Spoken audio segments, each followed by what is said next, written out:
స్నేహితులారా, జీవితానికి ప్రధానంగా రెండు లక్షణాలు కనిపిస్తాయి. ఒకటి ఆరాటం, మరొకటి పోరాటం. కానీ నేడు మనం గమనించినట్లయితే అన్ని సందర్భాల్లో, అన్ని విషయాలలో ఆరాటమే. ఉదర పోషణ కోసం పని చేసుకోవడం, ఉద్యోగ వృత్తుల్లో నిమగ్నం కావడం సమంజసమే. కానీ పదవుల కోసం, అధికారం కోసం, డబ్బు కోసం, కీర్తి కోసం, పేరు ప్రఖ్యాతుల కోసం దొడ్డి దారిన ప్రయాణం చేయడం, దొడ్డి దారిన వెంపర్లాడడం, ఆరాటపడడం మనిషి మనుగడకే అనర్థమవుతుంది.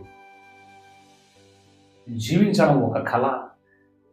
అది తెలిసిన వాడు సుఖపడతాడు, తెలియని వాడు అగాధంలో పడిపోతాడు. ఈ విషాదములో మనిషి జీవితకాలం అతి స్వల్పం. వేదాంత పరంగా చెప్పాలంటే జీవితం అనేది క్షణభంగురమైనది. పవిత్ర గ్రంథం బోధిస్తుంది.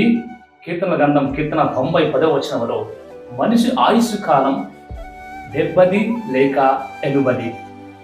ఈ సత్యం తెలియక నేడు సామాన్యుల నుంచి మాన్యుల వరకు నిత్యం దేనికోసమో ఆరాటపడుతూ ఉన్నారు. స్నేహితులారా, ఈరోజు నేను కూడా జీవితం అనేది క్షణభంగురం అనే సత్యం తెలిసినప్పటికీ కూడా దేనికోసం ఆరాటపడుతున్నా, దేనికోసం పోరాటం చేస్తున్నా, ఉన్న దాంట్లో తృప్తి పొందడంలోనే ఆనందం ఉన్నది కదా.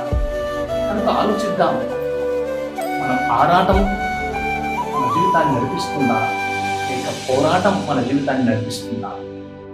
దేవుడు మనల్ని దీవించును గాక. ఆమేన్.